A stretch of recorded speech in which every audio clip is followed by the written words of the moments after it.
Ayun guys, meron akong asparagus. Ito ang ating recipe for today. Ayan. So, ang asparagus na to, kung hindi pa kayo nakakakita ng asparagus, ayan, asparagus, ayan. So, yung mga dulo nito, medyo matigas na, no? So, hindi ko na yan sinasama. Pero hanggat ano yan, malambot pa rin, siguro pwede pa. Ayan. So, yan guys, yan ang aking recipe for today. At, meron nga pala ako guys nitong shrimp. O, pwede rin frozen shrimp. Ayan, meron nga pala akong frozen shrimp. Ayan, imamarinate natin siya sa cooking wine.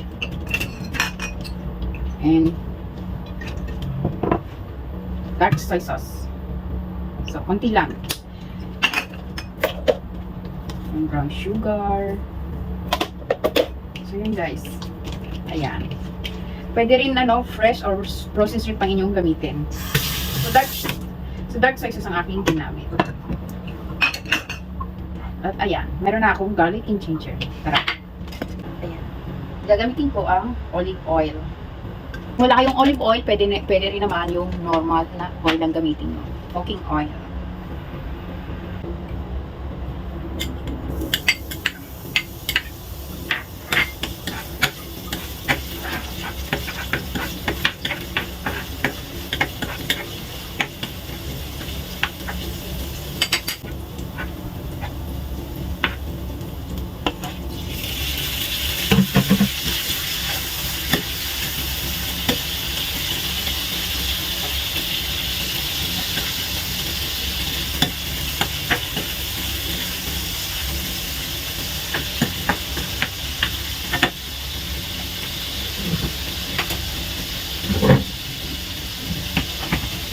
Ayan.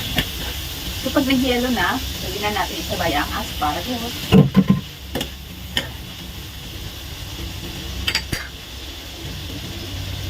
Takpan natin.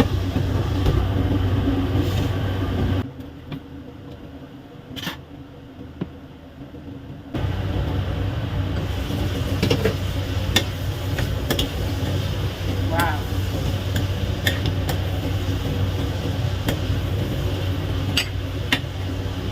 So, kung meron kayong oyster sauce, lalagay tayo na oyster sauce. Mga 1 teaspoon of oyster sauce.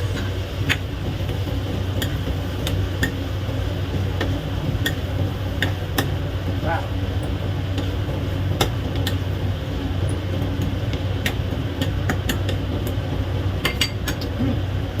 Sarap.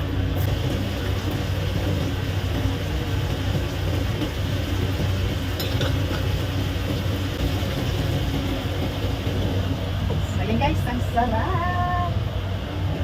Lagay ako ng konting sesame seeds. Ayan.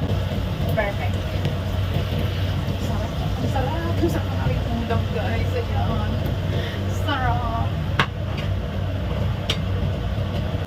Ayan guys, nakapagluto ako ng aking ulam. Ayan. O, hindi na lang wala ang aking napakabait na amo. Ayan. So, nagluto ako ng masarap na ulam for myself. So, guys, paminsan-minsan, magluto tayo ng masarap na ulam. So, ayan. Super duper delicious asparagus.